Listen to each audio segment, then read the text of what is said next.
안녕하세요. 김윤갑의 경제부동산입니다. 더 좋은 방송을 하도록 구독, 좋아요, 댓글 알림 부탁드립니다. 국내 및 세계 경제가 불안해지면서 은행의 부도에 따른 예적금 대비책이 절실하게 필요한 상황입니다. 특히 이금융권의 부도와 합병이 진행되는 상황에서 경제 위기라도 터지는 날이면 여지없이 돈을 날리게 됩니다. 하지만 예금을 해지하면 엄청난 손실을 보게 되므로 예금 지급 정지와 예금 해지 관련 주요 내용을 반드시 알아두어야 합니다. 이참에 은행만이 아니라 보험과 증권의 위험 및 대처 방안도 확실하게 짚고 넘어가겠습니다. 유료 상담은 010-2616-6276 제가 직접 못합니까? 입지를 전해드립니다. 지금 바로 전화 주십시오. 자, 새마을, 농협, 저축, 파산, 은행예금 지급정지 초비상 사실상 지금 합종연행을 하고 있습니다. 다만 다 그렇다는 게 아니라 일부가 그래요. 적자 투성이가 3분의 1인데 적자 났다고 해서 다 파산시킬 수 없잖아요. 자, 그런 것들은 건전성을 살려고 하고 있고 일부가 그래요. 자, 여기 보세요. 그런데 이게 경제위기가 터지면 달라져요. 지금은 경제위기가 터질 확률이 낮으니까 여러분들께 이제 이렇게 얘기를 하지만 경제위기 터져버리면 난리가 나겠죠. 특히 이금융권은 완전 난리 납니다. 그래서 오늘 제가 알려드린 것 잘 보세요. 자, 별표 한번 쳐볼게요. 은행의 위기 돈줄이 막힌다. 예금 지급정지. 예금 지급정지가 뭔 말이냐. 고객이 맡긴 돈을 못 돌려주는 거예요. 여러분들이 저축한 거. 자, 은행이 과도하게 대출을 받았거나 또는 대출 상환 회수를 못할 경우 돈이 없는 거야. 물론 며칠 있다가 줄 수도 있고 못 줄 수도 있는데 아예 못 주진 않죠. 은행인데 부도가 나지 않는 한은. 자, 이런 경우 또 경제위기 등 이게 문제예요. 경제위기로 지점이 파산, 회복 불능인 경우 이때도 지급정지가 되는 거예요. 자, 그런데 지금은 경제위기 상황이 아니니까 여러분들 돈을 찾아야 할까요? 말아야 할까요? 그렇게 찾을 필요 없어요. 이금융권도 안전합니다. 이게 부도가 났어도 합병을 하는 거니까. 자, 여기 보세요. 그런데 가능한 경우 은행이 파산 후 합병할 경우 그래요. 파산을 해도 가능한 경우는 합병하잖아요. 왜? 지금은 경제위기가 아니에요. 경제위기 때는 하고 싶어도 못해요. 돈 들어갈 곳이 많은데 정부가 여기 이금융권 챙겨주겠어요? 100% 보호를 받습니다. 파산 후 합병 그냥 옮겨가는 거야. 지점이. 예금 보호한도 5천만 원입니다. 지금은. 자, 그런데 아직 정확하지 않아요. 날짜가 대략 한 올 연말 이 정도 보고 있어요. 빠르면 연말, 늦으면 내년 초. 연말 전후로 1억 상향 확정됐어요. 자, 법인이 다른 이금융권. 그러니까 특히 법인이 다른 곳들 농협, 단위조합 농협하고 새마을금고 있죠. 새마을금고. 그러니까 많아요. 새마을금고 농협. 그러면 여기저기 저기가 법인이 이렇게 알아보세요. 다르다면 다 5천만 원씩 보장돼요. 나중에는 1억씩 보장이 되겠죠. 그러면 내가 몇 억 있다면 분산해야지.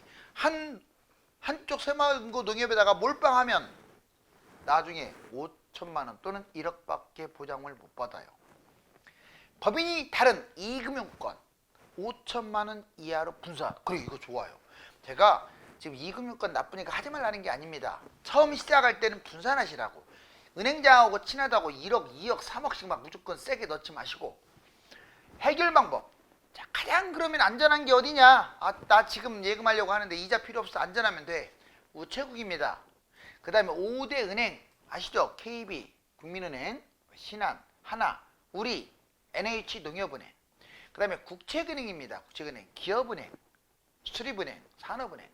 그 다음에 보한도까지는 다 보장이 돼요. 보한도. 지금은 5천. 연말 정도 1억. 자, 그 다음에 1억이 넘는 금액은 1억이 넘는다 이제. 그러면 안전한 은행에 만기 때 갈아타세요. 지금 갈아타면 손해보잖아. 유의, 경제위기 아니면 이금융권도 만기까지 보유하라고 분명히 얘기했어요. 괜히 돈 찾아갖고 저놈 때문에 손해봤네 어쩌네 하지 마세요. 지금 위험한 건 맞아요. 그렇지만 뭐 경제위기도 아니면 얼마든지 은행 부도나게 정부가 내버려두지 않거든요. 그런데 여기 보세요. 자, 두 번째, 예금 해지 핵심. 은행 예금 설명서, 이자율, 중도 해지. 여러분들이 이제 해지를 할 경우가 있잖아요. 해지를 할 경우 좀 알고 싶은 게 있죠. 예금 해지하면 불이익이 뭐가 있냐? 정확하게 아셔야 돼요. 약정 이자보다도 낮은 금리를 적용받아서 그 이자로 지금까지 예금한 걸 받을 수도 있고, 또는 약정에 따라서 아예 못 받을 수도 있어요. 이자 날라갈 수 있습니다. 그리고 세금 부담도 증가합니다. 자, 그 다음에 추가 수수료를 부담할 수 있어요. 상황에 따라 달라요. 여러분들이 단순하게 해지하면 원금 무조건 다 찾는다 이렇게만 생각하시면 안 돼요. 금융거래 시 신뢰도 하락. 그러니까 다음에 또 거래할 때 그냥 이렇게 해지를 해버리면 불리하다 이 말이죠. 금리 상승 시 손해가 발생할 수 있겠죠. 이제 금리 인상을 하는데 지금이야 뭐 인하 쪽이지만 잘못 갈아타면 손해 볼 수 있어요. 예금을 해지하는 경우는 이런 경우에 국한하는 게 좋겠어요. 해지 불가피, 먼저 의료비라든가 긴급 생활비, 이거 안 하면 나 죽는다 하면 해지해야지 어떻게 하겠어요. 두 번째, 부채 상환이 시급한 경우, 예금 이자보다 부채 이자가 너무나 커. 근데 얘가 만기 다가오면 끌고 가는 거고, 이자에 들었다면 아 이거 포기하죠. 안 그래요? 이거 지금 대출 이자가 훨씬 큰데. 은행 부도 날 경우, 경제 위기, 잘 들으세요. 경제 위기 때는 부도가 나면 늦어요. 5천만 원밖에 보장 못 받아. 그래서 5천만, 그거 생각해 갖고 5천만 원, 나중에 1억 이렇게 적어말하는 거고. 자, 은행 부도가 났어도 경제 위기 아니잖아요 지금. 언제 터질지는 모르지만 당분간은 뭐 안 터지겠죠. 이럴 때는 그냥 유지하시라고요. 여러분들 지점이 부도가 났어도 합병된 거니까. 예금 해지 대안 방법. 자, 정기 예금 해약은 극단적인 방법이니까 유지한다. 경제 위기가 아니고 아주 정말 생활비 죽을 것 같다 이런 상황 아니면 유지하시라고요. 담보대출을 활용하세요. 정기 예금을 담보로 좀 이자가 어떻든 간에 활용하는 방법도 있어요. 물론 들은 지 얼마 안 돼갖고 해지해도 큰 손해가 없다 그러면 해지하세요. 그런데 6개월 지나거나 그래버리면 뭐 끌고 가야죠. 그 다음에 부분 해지 가능한 상품이 있는지, 자동 만기 때 자동으로 연장 두면 그걸 또 활용한다든가 뭐 이런 방법들이 있습니다. 자, 그런데 더 중요한 얘기, 이제 이금융권 위기 한번 보자고요. 자, 금감원 이금융권에 연달아 경고장 때리고 있어요. 건전성 적극 관리해라. 새마을금고, 상호금융, 저축은행 지금 단골로 나오고 있습니다. 자, 1288개 중에서 14개가 합병 진행 중. 더 늘어날 수 있습니다. 여기서 끝나지 않을 수 있어요. 적자조합이 1288개 중에서 431곳, 진짜 많죠. 은행이 적자라는 얘기는 볼장 다 본 거예요. 상반기 적자액이 1조 2019억으로 정말 많네요. 자, 부동산 PF 절반이 새마을금고, 상호금융에 집중됐다는 것도 위기예요. 이번에는 상호금융, 농협, 신협, 수협, 산림조합 2208곳 강력한 구조조정을 실시하고 있는데 연체가 3, 4%, 적자조합이 745곳으로 오히려 새마을금고보다 더 많죠. 다만 조합이 많으니까 비율은 비슷해요. 22년보다 10배나 늘었어요. 원래 상호금융은 상대적으로 안전했는데 지금 10배 늘었다 이 말은 위험해졌다는 거죠. 신협이 가장 안 좋아요 현재까지. 그래서 구조조정을 서두르고 있습니다. 저축은행 안전할까요? 천만에요. 자, 79곳 중에 10곳이 적기 시정조치를 받을 정도로 저축은행이 안 좋아요. 연체율 8.36으로 오히려 새마을 상호보다 더 나쁘고 적자조합이 반절이나 돼요. 40곳. 자본 확충이 부족한 4곳, 6곳은 퇴출, 파산, 합병. 파산했다고 해서 돈을 뜯긴다는 게 아니라 자, 합병을 유도하겠죠. 자, 이게 금융위기 전에는 괜찮다고요. 근데 금융위기 터지면 못 받으니까 애초에 이미 들어간 돈은 만기까지만 가세요. 만기까지만. 욕심 부리지 말고. 아니면 분산을 하던가. 막 5억씩 10억씩 이런 데다 집어넣지 마시고 5천만 원밖에 보장이 안 돼요. 그러면 나중에는 1억. 자, 이제 파산 및 합병. 새마을금고 중앙회 부실금고마다 합병 방패 막된 하는 한국은행이 은행 파산 안 되도록 얼마나 노력하겠어요. 새마을 24년 9월 기준 뱅크런 이후 13곳 파산 합병했대요. 되게 많이 했죠. 합병 대상 새마을 자체적 위기 수습이 불가능해요. 자산 건전성, 경영관리 능력, 수익성, 유동성을 다 따졌죠. 이번에는 농협 볼까요? 농협 파산 합병 진행 중 2018년 177개가 합병을 했어요. 되게 많이 했죠. 2018년에. 경영위기, 대손 충당금 적립률, 연체율을 다 판단합니다. 정부와 농협중앙회로부터 무이자 지원까지 받아요. 저축은행, 건전성 낙제점 10곳 중 5곳 퇴출할 정도로 합병이 많이 예상돼요. 자, 금융당국 낙제점 4등급 적기 시정 조치를 추진하고 안 되면 파산시키고 합병. 2017년 저축은행 사태 이후에 가장 큰 M&A가 지금 진행 중이에요. 제가 그랬잖아요. 저축은행 79군데 중에서 지금 40군데가 적자라고요. 은행이 적자면 볼장 다 봤다고 지금 여러 번 얘기했습니다. 이금융권 생각보다 부실. 다시 말씀드릴게요. 그래서 어쩌라고? 지금 당장 해약하라고? 오늘 어제 들고 한 달도 안 됐다면 해약하세요. 그런데 부도가 당장 나고 그럴 가능성은 없어요. 그러니까 끌고 가셔서 만기 때 해약하시라고. 저축은행, 상호금융. 저축은행 보세요. 3,804억 원 적자인데, 자, 적자 도합이 40개, 농협은 18개, 수협은 28곳, 신협 275곳, 산림지화 31곳, 새마을금고 439곳. 지금 생각보다 많죠. 이 지점이. 지금 새마을금고 안 좋다니까 다 안 좋다는 게 아니에요. 지점별로 건실한 곳도 많아요. 그런데 상대적으로 1금융권에 비해서 아주 안 좋은 상황이죠.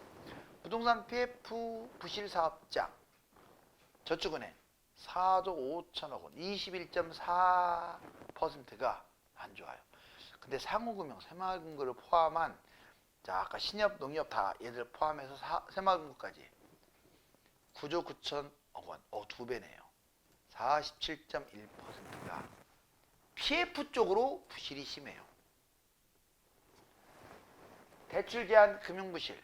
그러니까 단순하게 연체율만 따지면 안 돼요. 연체율은 저축은행이 높지만 다 따져야 돼요. 요주의 여신, 무수익 여신.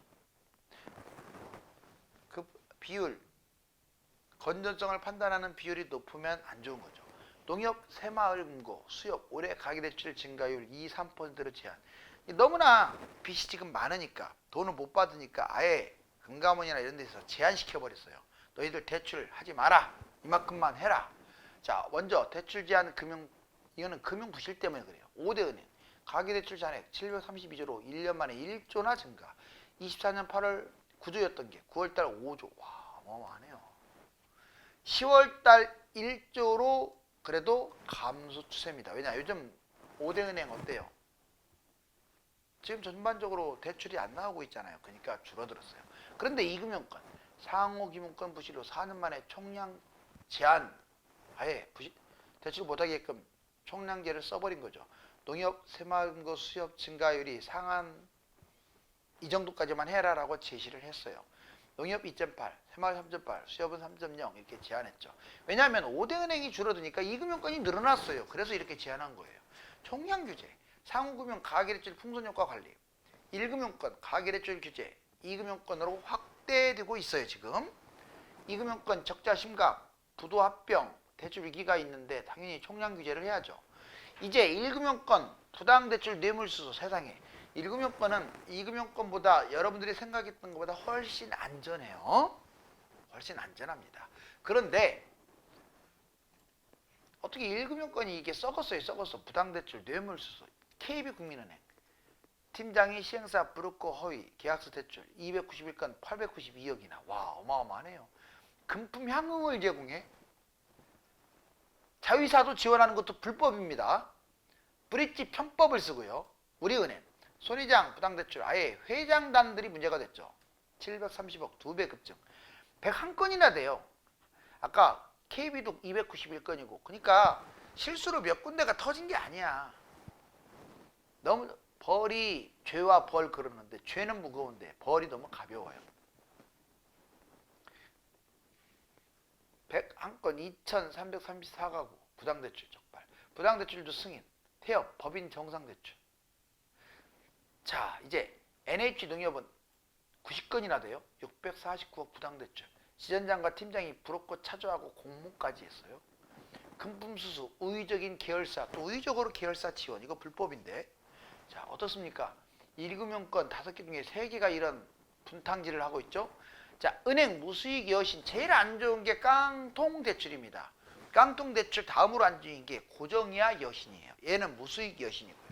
인터넷 은행 원리금 못 받는 악성 깡통 대출 1년새 원금은커녕 이자까지 못 받는 게 깡통 대출이에요. 인터넷 은행 어마어마하죠. K뱅크, 투스뱅크 지금 조금씩 좋아지고는 있는데 그래도 많이 늘어났습니다. 지방은행이 안 좋아요. 여러분들 5대 지방은행은 2금융권보다는 좋은데 5대 은행 있죠. 1금융권. 얘들에 비한다면 지방은행은 아주 안 좋다고 보시면 돼요. 한 2금융권과 중간 정도 수준. 무수익 여신 1조까지 돌파 40%나 증가했고, 자, DGB 대구은행, BNK 부산은행 이 두 곳만이 아니라 다른 곳도 마찬가지입니다. 이 금융권 은행, 저축은행 깡통대출 2조 9천억 35.7%. 그러니까 이 금융권은 지금 이것도 안 좋은 거예요. 무수익 여신도, 새마금고도 대출 56조, 연체율도 9.23, 상호금융 연체율 7% 육박, 신협 연체율이 최고. 비은행권 전반적으로 지금 위험한 거예요. 한마디로 증권사 PF 연체율 17%. 와, 이게 뭡니까? 17%를 유지한다는 게 진짜 잡히지 않는 위기설. 지금도 지금 안 줄었어요. 그러니까 제가 계속 써먹는 거야. 자, 증권사, 캐피탈, 보험사, 증권회사 PF 대출 연체율 17%, 부실적립 급등 2024년 말보다 3.84나 증가했어요. 4년간 PF 성과급 잔치, 지들끼리는 돈 엄청나게 먹고 이렇게 분탕질하고. 여러분들 증권사 부도나더라도 여러분 돈은 상관없습니다. 안전하다. 자, 그 다음에 캐피탈 유동성 비율 100% 미달 퇴출, 평균 53% 심각, 유의와 부실 우려, 사업장 무려 4조 5천억이나 되네요. 어마어마하네요. 캐피탈에도, 그러니까 함부로 이런 데도 막 뭘 들으면 안 돼요. 문제가 생길 수 있습니다. 그리고 보험사 유동성 커버리지 비율 100% 미만, 메리츠 화재, 그 다음에 손해보험죠. 보험사가 부도나게 되면 역시 5천만 원, 올 연말 정도는 1억 이렇게 보장을 받는다. 증권사는 무너져도 보장은 없지만 보장이 필요 없죠. 그냥 거래 역할만 하니까 전혀 손해가 없다. 자, 이제 금융권 전반 보시면 은행, 보험은 상대적으로는 안전하네요. 금액이 좀 많아요. 보험이 39.5조. 그런데 증권 26.5조, 저축, 여전사, 상호, 그리고 업권별 이렇게 보시면 와, 상호금융하고 여전사, 저축은행, 증권사 심각하죠. 이 빨간색 보세요. 부실 우려 익스포저가 비중이 너무나 넓어요. 그 다음에 고정이야 여신 비율도 저축은행이 왕이네. 왕. 상호금융, 여전사. 전체적으로 안 좋은 것은 계속 안 좋네요. 자, 보험증권은행이 돈을 먹는 하마가 돼버렸어요. 금융이 불안한 것은 사실이지만 아무 대책 없이 예적금을 해약하여 엄청난 손실을 보거나 이 금융권에 5억 이상의 현금을 묻어놓는 일은 위험합니다. 감사합니다.